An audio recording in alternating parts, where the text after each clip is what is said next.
છૂટ્યા પછી એ જીવને મોક્ષ આપે, કારણ કે અહીંયા જે કર્મ કરે છે તે એના તકદીરમાં લખાઈ જાય. હા, જો દેહ છૂટ્યા પછી કોઈ જીવને જો મોક્ષ આપી દેતો તો કૃષ્ણ ભગવાનના ગુરુ સાંદીપણી એના કુલગુરુ જેવા તેવા નતા, પણ જ્યારે રામ અવતારમાં વાલી માર્યો ને એના તકદીરમાં લખી દીધું કે જા એ રામ તો આજે વાલીને માર્યો વાત નક્કી, પણ જો બીજા જન્મે તું કૃષ્ણ અવતાર લે ને તો આજ વાલી પારધીનો અવતાર લઈને તને વેરાવળમાં માર નાખશે. જા, બોલો,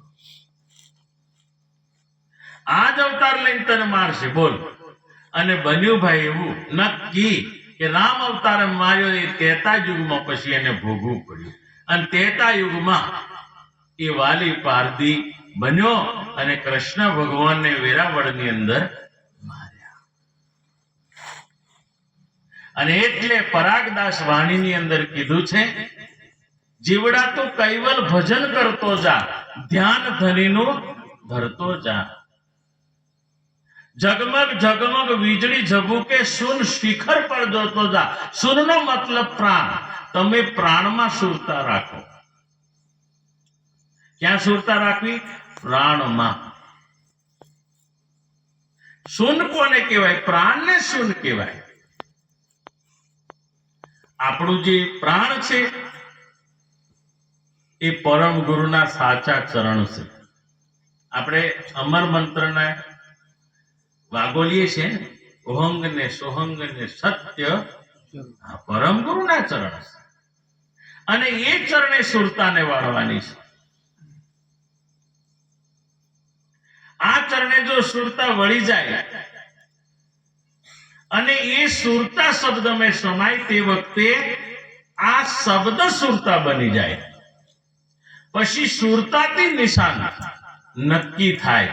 એ પેલી સુરતા રહેતી નથી. જે સુરતા તમે ચલવી શબ્દે એ ત્યાં શબ્દમાં સુરતા લઈ થઈ જાય છે. પછી શબ્દ સુરતા બની જાય છે. પછી શબ્દ એ નિશાન નક્કી કરી દેશે અને શબ્દ સત્યમાં સમાઈ જાય છે. ત્યારે કહેવાયું કે ઓ ઘટ ઘટની આંટી ખોલી, સોહમ શબ્દ જાયા.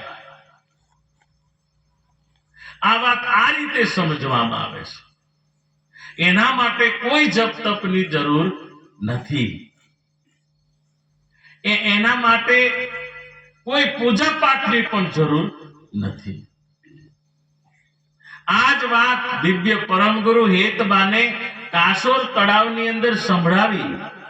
ત્યારે ત્યાં અગરબત્તી નથી કે નારિયેળ નતા કે ફૂલોય નતા.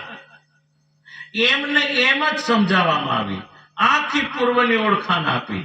હેતબા એ જગ્યા ઉપર આ વાતને સમજી ગયા. તો પ્રેમી સજ્જનો, આપણે બધા જે હોધીએ છીએ, આપણી જે મૂર્ખાઈ થાય છે, આપણે જે ખરેખર ભૂલે પડ્યાનું એક જ કારણ છે કે સત્યને હોદવાની કોઈ જરૂર નથી. સત્ય આપણે સંતોના સાનિધ્યમાં જઈએ અને સંતો આપણને માનવતા આપે અને સંતો આપણને એધાણી આપે, એના વડે આપણે આ સત્યને નક્કી કરી શકીએ. એટલા માટે કીધું કે સંત મિલન કો જઈએ તજે મોહ માયા અભી માન, જોજો પાવ આગે ધરે ત્યાં કોટી અગ્ન સમાન. જો પરાશુર જેવા 88,000 વર્ષ તપ કરી સતો વસ્તુ મળી નહીં, એ સંતના સાનિધ્યમાં જવાથી મળી જાય છે. એક સંતના સાનિધ્યમાં જવાથી મળી જાય છે.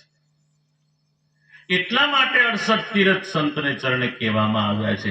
પણ પાછા તેવા સંત પણ હોવા જોઈએ.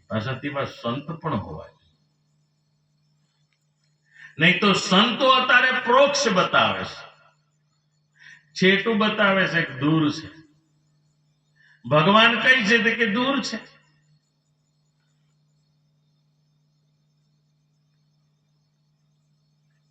સજ્જનો, માછલી છે ને પાણીમાં રહે છે. માછલી પાણીમાં રહે છે, પણ ક્યારેક માછલી પાણીના તરસે મરી જાય છે. તો માછલી તો પાણીમાં રહે છે, પાણીમાં તરસી કેમ મરી જતી હશે? કે માછલી પાણીમાં પલટી મારીને પૂંછડીએ પોણી ના ઉસારે ને ત્યાં સુધી એને પોણી પીવાતું નથી. એમ આપણે પણ સંસાર સાગરની અંદર